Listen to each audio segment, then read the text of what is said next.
First, let me thank Dean Quatrano for his very kind introduction. I also really appreciate they let me be a speaker before our student speaker, Melissa, since I've heard many of our scholarship student speakers, and I'm intimidated by all of them. It's a great honor and a pleasure to be here and share some of my thoughts with you all tonight. Tonight is very, very special for me, and it's not just because the Cardinals won the World Series a couple of weeks ago.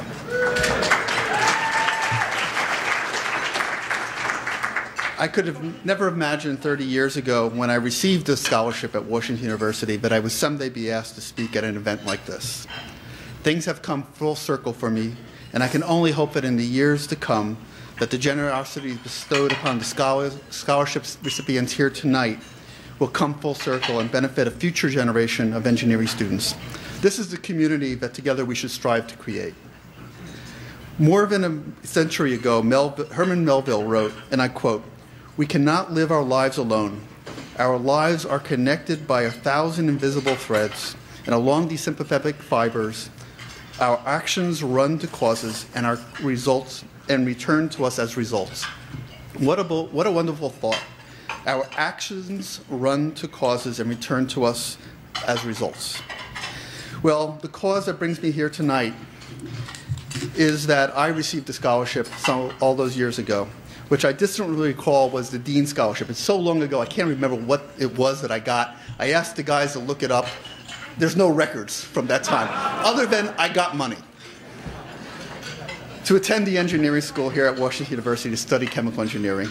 Without the scholarship that I received, I wouldn't have been able to get my engineering degree, and I expect my life would have gone in a very different direction. As I prepared my thoughts tonight, I actually asked a couple of the people who work for me, some of the younger people, and some of them had gotten scholarships, about what it had meant to them to get financial assistance to attend the schools that they did. One young woman told me without hesitation that it made all the difference in her life. Without that scholarship that she received, she would have been unable to attend college and would have been working in her father's store in South America. Another student that I talked to said that he would have had to have dropped out of school when times got tough for his family. Over the last few years, I've met many of the Washington University scholarship recipients, and the stories are all different, but the themes are all the same. The scholarship support that they receive from those of you in the room tonight have enabled them to pursue their dreams. Frankly, 30 years ago, that was my story. I shudder to think where I might have ended up if I had not been able to attend Washington University. It has been that defining for my career. Starting with my first job working as an engineer in Amicos Research Center, which resulted in me meeting my lifelong mentor, with whom I later started up my 2 biotech companies, and then resulted in my getting hired by McKinsey. At McKinsey, I met a client who introduced me to his investment banking firm, Lazard, and a young rising star banker who recruited me to help him start a healthcare group. That was 17 years ago, and that young star is now the CEO of Lazard. Louis Pasteur observed, "The chance favors the prepared mind," and the engineering scholarship and engineering education I got at WashU University allowed me to prepare my mind.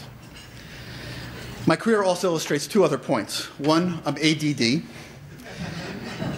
and 2, that networking is really important, and I'm going to come back to that point later on tonight. I fell in love with engineering and Washington University when I came here for a winter session while I was attending Oberlin College, and immediately decided that I was going to matriculate as part of the 3-2 program. Now, most of you in the room probably don't know what the 3-2 program is, but the 3-2 program is a partnership with some colleges where the student attends the college for 3 years, gets a liberal arts education, then comes here for 2 years and gets an engineering degree. So the 2-year part of my 3-2 experience at Washington University was a bit of a blur. As all of you can imagine, the engineering curriculum is still curriculous, even back in the Stone Age, as my students like to refer to my college years.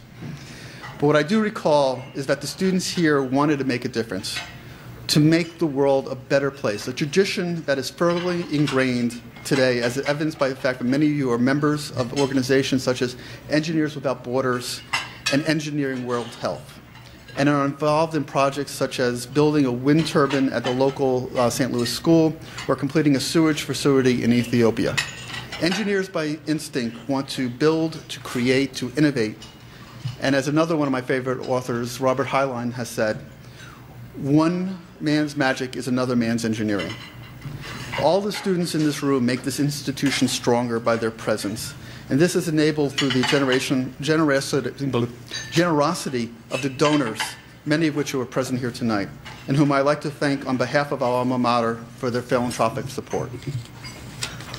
I'd like to make 3 points to drive this home, and since I don't want to pull a Rick Perry, I've actually wrote them down. The first, more than 50% of the engineering undergraduate students receive some form of support to attend our university. Second, 1/3 of the scholarship need across the campus is met through the generosity of scholarship sponsors. This is great, but clearly there's a gap between the aid needed and the resources that are available. And third, in 2011, the School of Engineering and Applied Science awarded our students, both undergrad and graduates, with 399 donor-funded scholarships, including 227 endowed scholarships. But what better investment can there be than enabling a young talented man or woman to receive the kind of education being provided by the excellent faculty and facilities that we have here at Washington University. We are supporting students that one day will contribute in extraordinary ways to both their communities and their professions. I have no doubt that the young people tonight will become leaders who will help us shape our society for years to come. And most important, for me, and I expect for many of you, is providing scholarship support ensures that Washington University's doors are always open to all deserving students, all deserving and talented students, regardless of their financial means. Now, many of the students here tonight are probably wondering, why are they here other than for a free meal when you know the food on campus is actually better? You're probably worried that you should be studying for that test that is coming up or some homework assignment that is soon due. Well, let me give you one reason, and I'm going to return to my point about networking. The donors in this room have already invested in you financially, and you should use this dinner as a networking opportunity. One of my early mentors told me that a successful executive should have a network of 100 other successful executives. You should use tonight to start building your network. Many of you will leave WashU to attend graduate school or work as engineers in your chosen field, but like myself, you may find many other doors open to you as your career unfolds. You should be mindful that after graduation, you're likely to work for 50+ years. That's a long time, and you may not want to do just one thing. Don't be afraid to walk through some of those doors. After all, engineering degree can take you anywhere you want to go. I'm proof of that. But also remember where it all started, with you getting a scholarship to attend Washington University. Your future giving to the school is an important way to stay connected to the university, which is also part of your network. So returning once again to Melville, if our action runs as courses and return to us as results, then the scholarship I got, as Dean Quattrano recently reminded me, was really a loan that was to be repaid. This is why I felt it was important to provide scholarship support, and you also should once you graduate. Let me once again thank all the generous donors and congratulate all the outstanding recipients, and thank you as well for this opportunity to share with you my thoughts. Let's celebrate together. We've all contributed to make this phenomenal institution even stronger. Thank you.